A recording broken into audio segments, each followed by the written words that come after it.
Good morning students. सो कल हमने globalisation and business ethics में से रिलेटेड इश्यूज के बारे में किया था, जिसमें हमने किया था कि ग्लोबलाइजेशन क्या होती है कि जब हम इंटरनेशनली अपने ऑपरेशंस करते हैं, एक कंट्री से दूसरी कंट्री में फ्री मूवमेंट करते हैं, है ना, फ्री ट्रेड्स करते हैं, फ्री माइग्रेशन हो जाती है, उसको हम ग्लोबलाइजेशन बोलते हैं। हमें चांस मिलता है कि दूसरी कंट्रीज में जाके आप जा सकते हो, वहाँ रह सकते हो, आपकी इन्वेस्टमेंट हो सकती है, तो वो किया था। Now we'll discuss with the stakeholders protection and business ethics. Stakeholders, stakeholders, holders and business ethics. Stakeholders or holders protection, sorry, लिखना भूल गया था। Stakeholder protections and business ethics. Now, what is stakeholders? So, stakeholders क्या है? Anyone who is directly or indirectly impact decision making of a firm. Decision making. ठीक है, these are known as जो भी पर्सन या ऑर्गेनाइजेशन और कोई group जो कि डिसीजन मेकिंग प्रोसेस किसी ऑर्गेनाइजेशन की इम्पैक्ट करेगा, उसको हम स्टेक होल्डर्स बोलते हैं। इट कैन बी इंटरनल और इट कैन बी इंटरनल और एक्सटर्नल, राइट। अब इंटरनल स्टेक होल्डर्स हैं जैसे owner of the company, right, या employee of the company, worker of the company's management of the company, that comes under internal stakeholders. And in external stakeholders we have wholesaler, distributor, government, society, that comes under external stakeholders, right. And so हमें ये पता चल गया कि हमें ये at least पता चल गया कि स्टेक होल्डर्स क्या हैं, जो कि किसी भी ऑर्गेनाइजेशन की डिसीजन मेकिंग को इम्पैक्ट करते हैं डायरेक्टली और indirectly. There are two types of stakeholders, that is internal and external stakeholders. Internal में employees of the company, management of the company, ठीक है, और workers of the company, ठीक है। And in external stakeholders we have society, government, distributor, wholesalers, जहाँ से हम सामान ले रहे हैं, who can externally impact the decision making of the company or organizations. Now, protection of different stakeholders.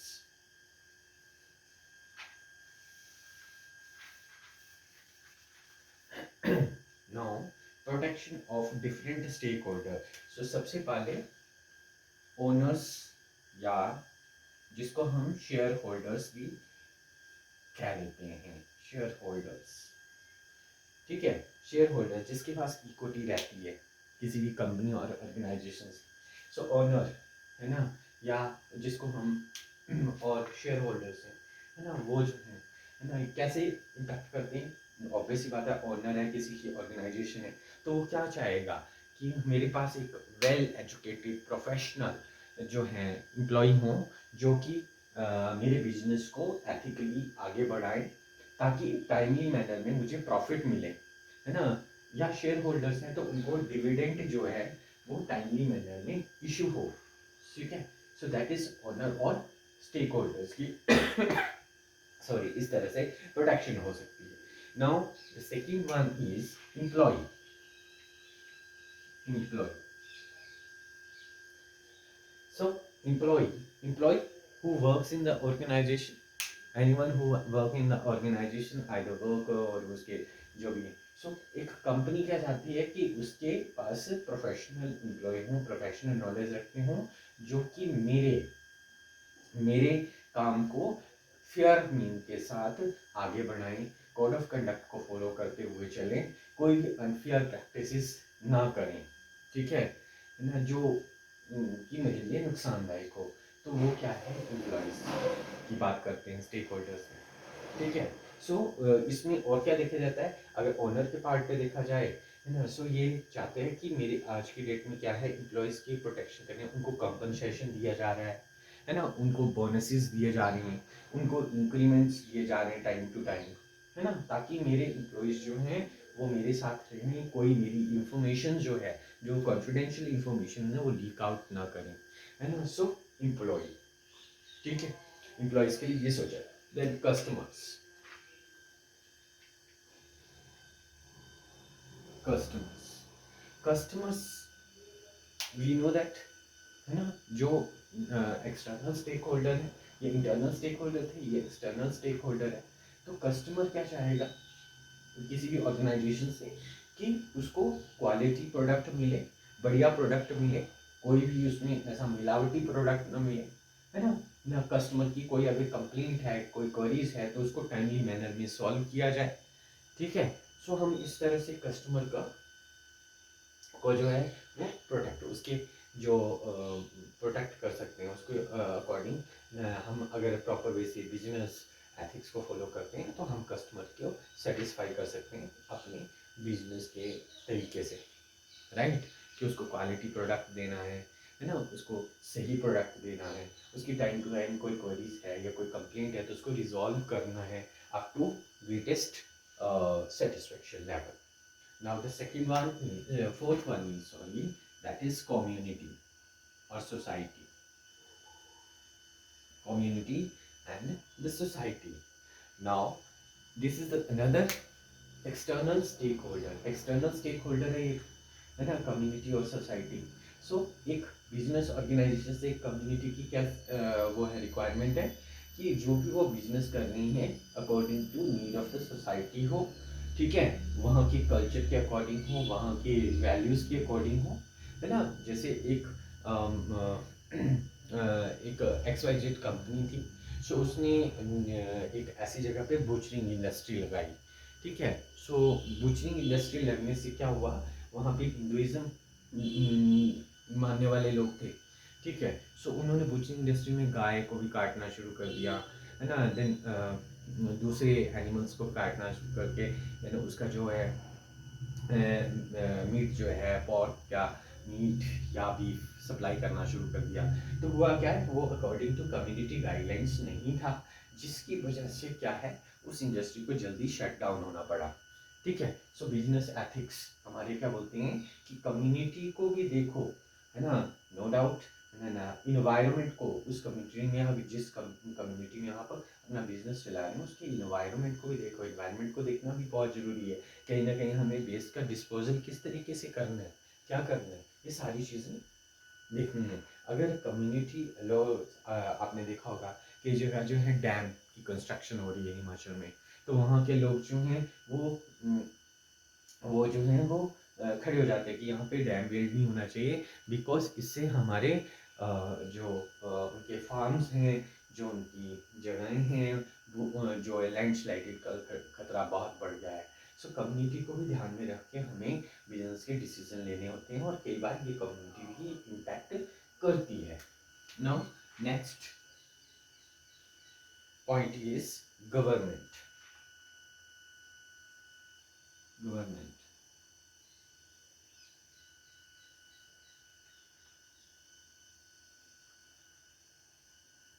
Government government में, government as the name it, है ना। सो इसके कुछ रूल्स और रेगुलेशंस हैं, कंपनीज एक्ट बना हुआ है, या इन्वायरमेंटल प्रोटेक्शन एक्ट है, या पर्टिकुलर नॉर्म्स, ठीक है। नॉर्म्स को हमें फॉलो करना ही पड़ता है, गवर्नमेंट के रूल रेगुलेशंस को हमें फॉलो करना ही पड़ता है। अगर हम नहीं फॉलो करेंगे तो हमें जो है वो फाइन चार्ज किया जाएगा, या हमारी कंपनी को शट डाउन कर दिया जाएगा। So government is another external stake holder of the company और ऑर्गेनाइजेशन, ठीक है। Next one is trade unions.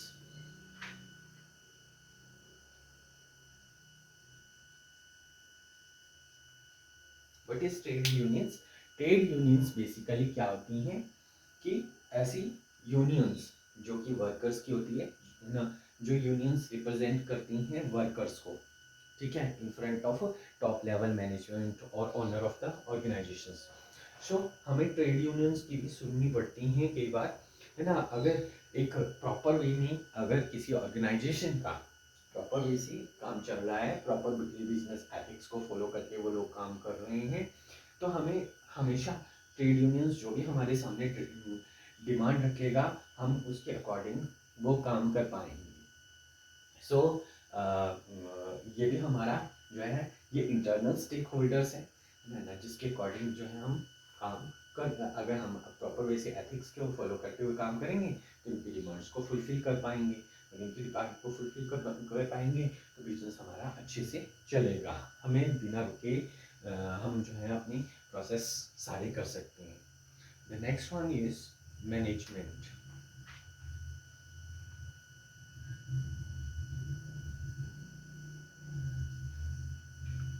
Management is another stakeholder, ठीक है। शेयर होल्डर बेसिकली ये क्या है, शेयर होल्डर है, ठीक है। और ये मैनेजमेंट के लोग हमेशा क्या चाहते हैं, जॉब सिक्योरिटी चाहते हैं, जॉब सिक्योरिटी चाहते हैं, अच्छे पेमेंट चाहते हैं, because they are top level of top level management या मिडिल लेवल, ये हमेशा चाहेंगे कि हमारी जो है जॉब सिक्योरिटी बने रहे। अगर बिजनेस की अनएथिकल प्रैक्टिसेस रहेंगी, है ना, तो कहीं ना कहीं बिजनेस में लॉसेस होंगे, तो ये मैनेजमेंट के जो पर्सन हैं इनको क्या कर दिया, निकाल दिया जाता है, ठीक है, फायर ऑफ कर दिया जाता है। तो ये कभी नहीं होना चाहिए। ये जो शेयर होल्डर्स हैं इनको प्रॉपर वे से ट्रीटमेंट होनी चाहिए विदाउट एनी अनफेयर मीन्स, ठीक है। Now next is supplier. Next is supplier. Then suppliers, suppliers जो कि हमारा फिर से एक्सटर्नल स्टेक होल्डर है, जिससे हम सामान ले रहे हैं, रॉ मटेरियल्स ले रहे हैं या रेडीमेड मटेरियल ले रहे हैं अपने स्टोर के लिए, है ना। सो इन सप्लायर्स, ये सप्लायर्स चाहते हैं कि हमें टाइमली मैनर्स में ऑर्डर्स मिलें, टाइमली मैनर्स में, विदाउट एनी अनएथिकल प्रैक्टिसेस हमारी पेमेंट्स हों, है ना, विदाउट एनी हिंड्रेंस, है ना, प्रॉपर वे से अगर वो लोग हम लोग अच्छे तरीके से काम करते हैं तो कहीं ना कहीं जो जिस ऑर्गेनाइजेशन से वो जुड़े हुए हैं, है ना, वो लोग भी अच्छे तरीके से हमें प्रॉपर वे से जो भी हमारी टर्म्स एंड कंडीशंस हैं, है ना, on the basis of rule और रेगुलेशंस, है ना, जिसके साथ हमारा एग्रीमेंट हुआ है ना, तो उसके अकॉर्डिंग हमें क्या क्या मिले, सामान मिले और हमारा ऑर्डर जो है वो पास ऑन हो, और विदाउट अनफेयर मीन्स और प्रैक्टिसेस हमें प्रॉपर वे से काम चलता रहे। तो supplier. Then the next one is pressure groups.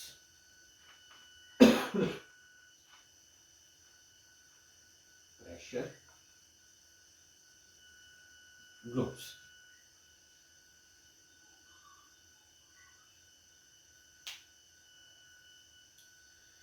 Pressure groups, these are the groups जो कि ये देखते हैं कि जो बिजनेस का जो भी काम है ना, आइदर उनके इंटरेस्ट एरिया में आता है या नहीं आता है, ठीक है। So that comes under the pressure groups. So basically pressure group क्या है, groups who are interested in whether the business is acting appropriately, business जो है वो सही तरीके से चल रहा है, और वेदर वो जो बिजनेस चल रहा है वो उनके इंटरेस्ट के अकॉर्डिंग चल भी रहा है, toward the area of interest चल रहा है या नहीं चल रहा है। द नेक्स्ट इज क्रेडिटर और lenders.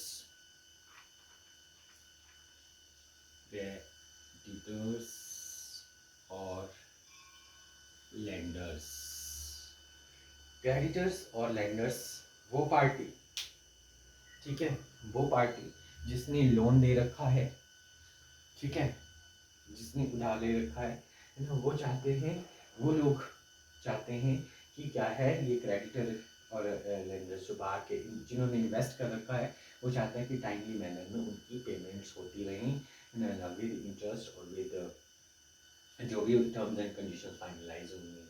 So today we have discussed stakeholder protection and business ethics, जिसमें हमने किया कि स्टेक होल्डर्स क्या होते हैं और उनको कैसे प्रोटेक्ट किया जा सकता है। ये 10 पॉइंट्स हमने किए हैं, जिसमें ओनर्स और शेयर होल्डर की बात करी है, फिर एम्प्लॉइज, ओनर्स और शेयर होल्डर जो इंटरनल स्टेक होल्डर्स है, एम्प्लॉय इंटरनल है, कस्टमर एक्सटर्नल है, कम्युनिटी एक्सटर्नल है, गवर्नमेंट एक्सटर्नल स्टेक होल्डर है, ट्रेड यूनियंस इंटरनल है, मैनेजमेंट इंटरनल है, सप्लायर एक्सटर्नल स्टेक होल्डर्स है, pressure group external stake holders हैं, ये sometime external some internal stake holders हैं. So these are the share holders, stake holders है ना, और उनके साथ किस तरह बिजनेस एथिक्स को फॉलो करना है उसके बारे में हमने किया. Now will little small protection of stakeholders in laws. Protection of stakeholders in laws.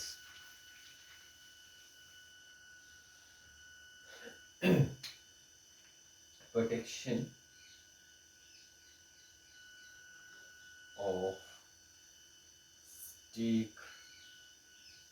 stakeholders in laws.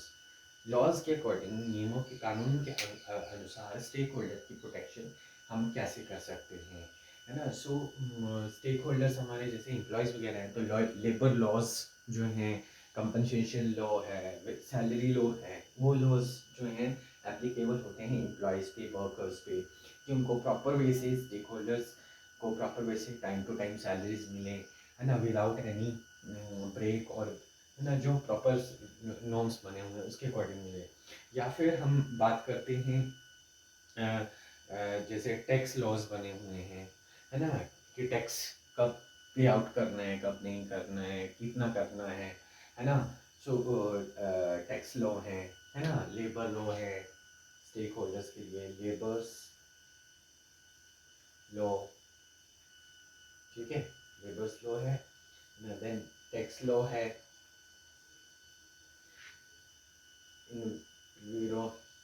environment protection law,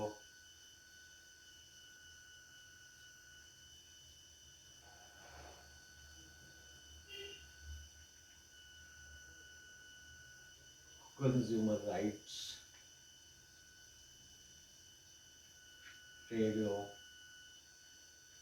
so time to time ये लॉज जो हैं वो फॉलो होते नहीं हो, टाइम टू टाइम जो हैं ये लॉज फॉलो हों ना, तभी हमारा बिजनेस जो है प्रॉपर एथिकली चलेगा, और शेयर होल्डर्स का जो हम प्रोटेक्ट कर सकते हैं, उनको प्रॉपर वे से हम प्रोटेक्ट कर सकते हैं, उनके साथ अच्छे रिलेशनशिप बना सकते हैं. तो होप ये आपको समझ आ गया होगा.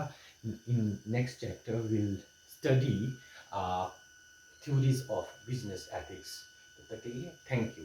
अगर आपको मेरी ये वीडियो पसंद आए तो मेरे चैनल AKM क्लासेस को लाइक करें, शेयर करें, कमेंट करें और सब्सक्राइब करें. Thank you.